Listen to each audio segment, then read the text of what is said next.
cuidado, que em mim nascerão asas, o que me pede pro céu é esse meu grande rabo endemoniado e minhas coxas grossas. Eu sou mina 38 na sua gaveta, embrulhado em lingerie de renda preta. Sou puro sangue e desatino, Nelson Rodrigues, filmado por Tarantino.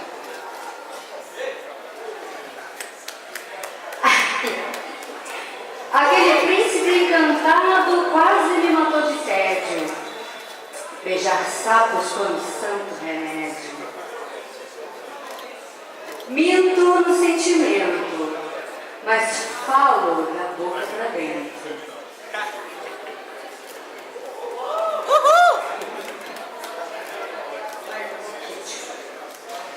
É de outro se eu ponho entre aspas.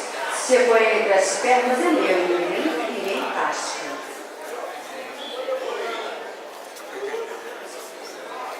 Matemática vezes. Essa mulher não sabe o que é frigidez. Com ela, o orgasmo é múltiplo de 3.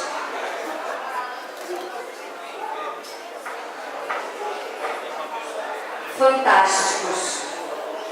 Eu me casaria com um centauro, que é bem servido de falo e coisa e tal. E teria uma mãe de sereio, que deve ser bom em sexo oral.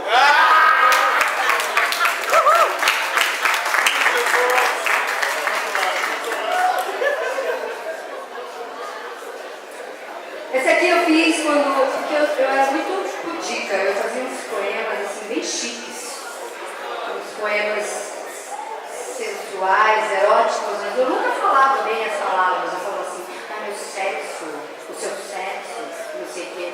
Aí um dia eu falei, peraí, Dirty Talk, farei um poema com paus e boquetes, e nele meu sexo se chamará buceta.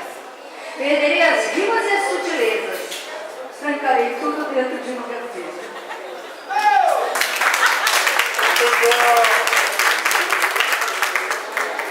Roxa. Se as feministas soubessem tudo que ele me faz e eu gosto, me encharcariam em álcool, riscariam um fósforo. Agora, um dos meus mais famosos, eu não estou achando aqui, mas se chama Pau a Pau. Ok, amor. Divido a conta do restaurante, assim como queres tu. Mas de agora em diante, tu também me darás teu cu.